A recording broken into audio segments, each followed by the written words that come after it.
A popular WWE superstar has been pulled from all future events. Elsewhere, SmackDown superstars have made shock NXT returns last night. And WWE are set to bring back a certain gimmick match. What could it be? Find out in the wrestling news. Hello everybody, Jack and Fraser back again with our second news video of the day. Fraser, PW Insider are reporting that what are you intrigued there?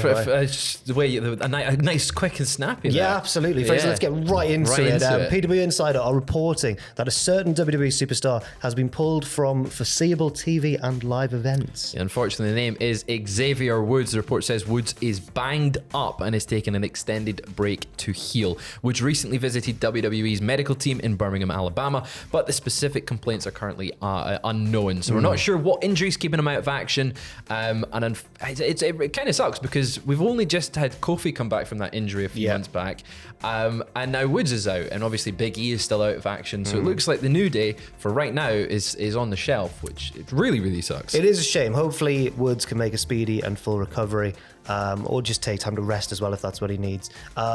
Also, we saw Kofi in sort of solo action on this week's Monday Night Raw as Kofi Claus. Kofi Claus, yeah. He was dishing out the presents. Then he got beaten up by Imperium, but then he managed to help Jey Uso beat Ludwig Kaiser. So he got the last laugh in the end. He was doing some pelvic thrusting on the turnbuckle. It was quite an interesting movement he got going on there. It's nice to see Kofi getting used and it not be a case of, when your tag team partner is injured, you're not utilized. Hopefully, though, I mean, it's the best time of the year for Xavier Woods to get that rest. Yes. You know, it's not WWE's cooler period up until Royal Rumble. It makes sense to give him some time off and not force him to work through any injuries. I like it saying banged up rather than injured. Right.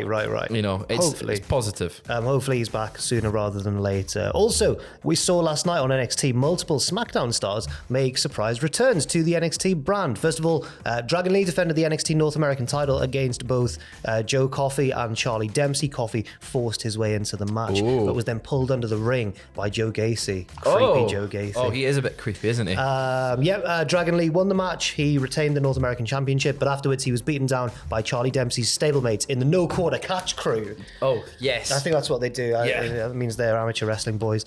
They all beat Dragon Lee down, but who should make the save? Cruz del Toro and Joaquin Wilde of the LWO.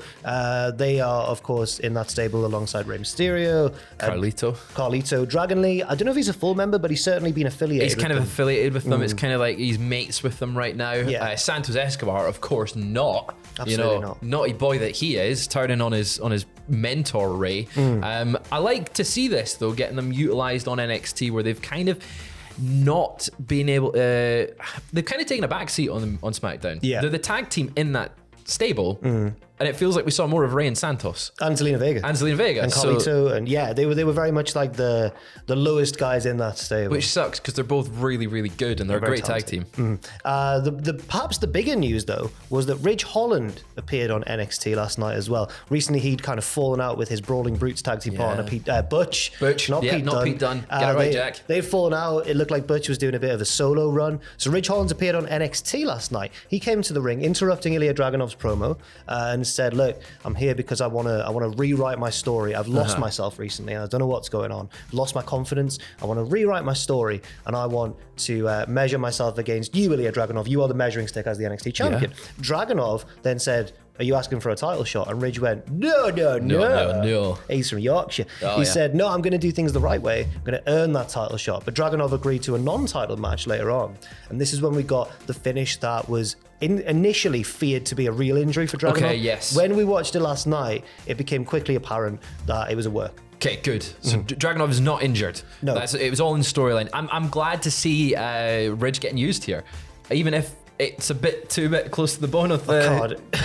Here's someone who has accidentally injured people in the ring, and we're going to do an injury storyline. It's not what I would have done. No. But I'm glad he's getting used. They've done it in a strange way, but it was effective, where he basically...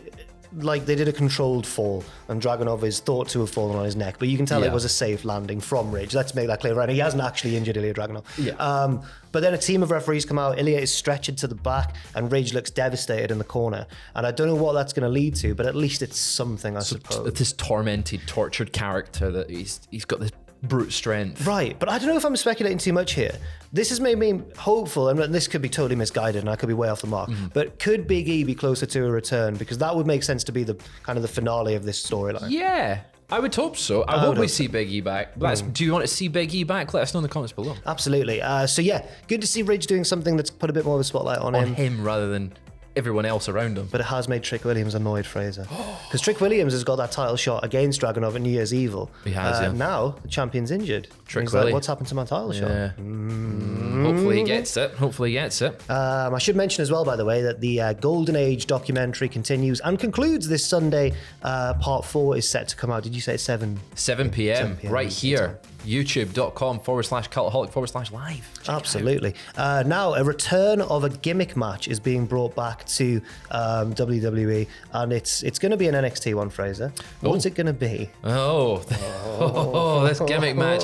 Right, so remember back in the good old days of the Thunderdome, we had Raw Underground. Oh, this is sick. This is sick, right? It was grungy, it was edgy. We had Shane McMahon getting sweaty. Well, NXT's bringing it back. Kind of. It's Eddie Thorpe and Dijak going head to head in an NXT Underground match. Now, we've seen NXT Underground matches before. We have, yes. They are a little bit more serious than Raw Underground was. Slightly. They're not cinematic. They're not pre-shot. Yeah. They're in the arena. There's no ropes. You can only win by knockout or submission. It's like the WrestleMania weekend Bloodsport events, in a way. Yeah. I think it's a really interesting concept for a match that was very badly utilized in that Raw Underground.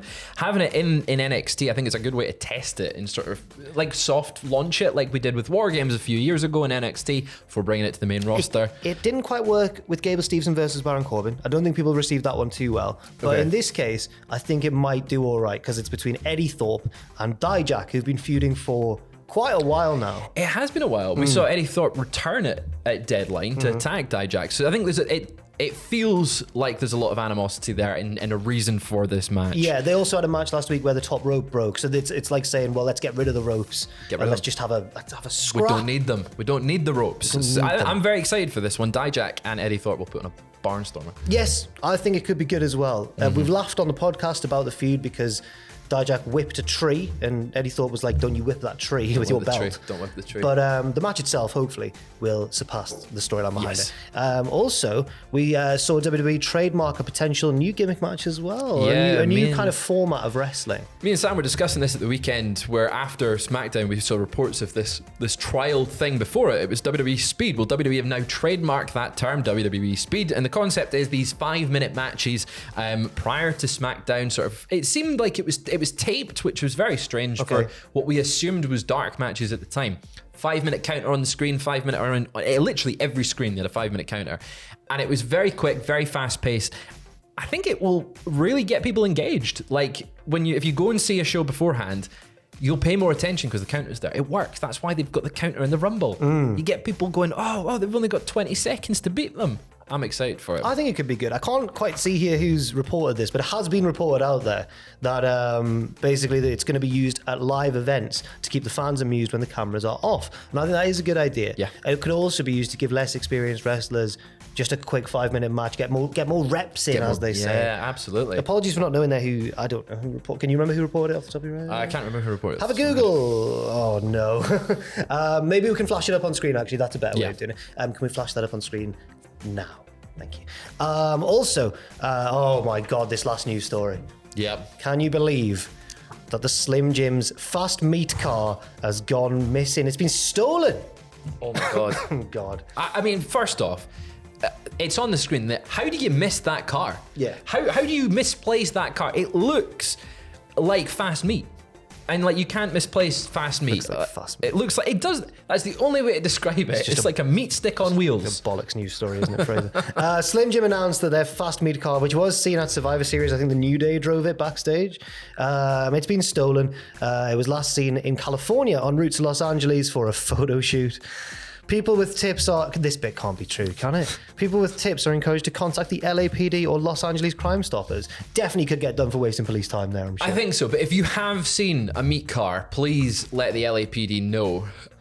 It's quite... They're looking for it back, clearly, Slim Jim. Yeah, they are. They've even launched a social media campaign. #FindFastMeat. It's a big campaign. There'll be a Netflix true crime doc coming out soon, surely. Let's bring this brave car home. Yeah, exactly. God. Well, it hasn't deserved being stolen.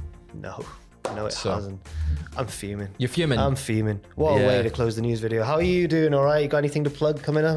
I just watched the Golden Age documentary. It is the biggest project that we've had going out this month. Obviously, the Docsember. We've been pushing all the documentaries. We've had the rise and fall of Alberto Del Rio. We've got the Golden Age. We've got a couple more exciting ones coming out over the next few weeks. Absolutely. Very excited for them. But Golden Age Sunday night, Christmas Eve, 7 p.m. It'll be very exciting indeed. It'll be a regular edition of the podcast this week, but then I believe next week's podcast will be the annual Culty Awards. Yay. And then following that, a few of us will be back in on December 30th to cover AEW World's End. Oh, got emotional there. We'll be back to cover World's End. Who's the devil? We'll find out together. Leave your thoughts and opinions in the comments section down below and check out our previous news video today if you haven't seen it already too. I've been Jack, this has been Fraser. Thank you very much for watching and we'll see you very soon.